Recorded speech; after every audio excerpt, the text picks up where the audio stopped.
ఏంటి కాఫీ ఇచ్చి ప్రపోజ్ చేస్తున్నావా? పోనీ ఈ కేఫ్ ఇచ్చి ప్రపోజ్ చేయమంటావా?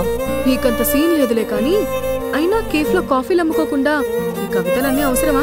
అందమైన అమ్మాయిలు కనిపించినప్పుడు నేను ఇలానే రాస్తా. ఎంతమందికి రాసావేంటి? చెప్పాను కదా, అందమైన అమ్మాయిలు కనిపిస్తేనే రాస్తా. లైఫ్లో ఫస్ట్ టైం రాశాను. ఏమైనా స్పెల్లింగ్ మిస్టేక్స్ ఉంటే క్షమించు. ఎంతమంది గర్ల్ ఫ్రెండ్స్ ఉన్నారేంటి? ఒక్కటే నువ్వే ఫస్ట్. నాకు ఇలాంటివన్నీ ఇష్టం ఉండదు. మళ్ళీ నువ్వు ఎక్స్పెక్టేషన్స్ పెట్టుకుని డిసప్పాయింట్ అయ్యే కన్నా ఇప్పుడే లైక్ తీసుకుంటే చాలా బెటర్. సరే, నేను ఇష్టం లేదని చెప్పి ఎందుకు నా లెటర్స్ నీ దగ్గర పెట్టుకున్నావు? ఇదా మర్చిపోయా, ఏదో బై మిస్టేక్ తీసుకెళ్ళిపోతున్నాను. నాకు అర్థమైందిలే, నువ్వు కూడా నన్ను లైక్ చేస్తున్నావు అని. ఇష్టం లేదు, తొక్కాలేదు. మరి లెటర్స్ ఇచ్చేటప్పుడే తిట్టాలి కదా, తిట్టలేదేంటి? నాతో కూర్చొని కాఫీ తాగావు, నేను చెప్పిందంతా విన్నావు, మరి దీన్నేమంటారు? దీన్నే పిచ్చి అంటారు.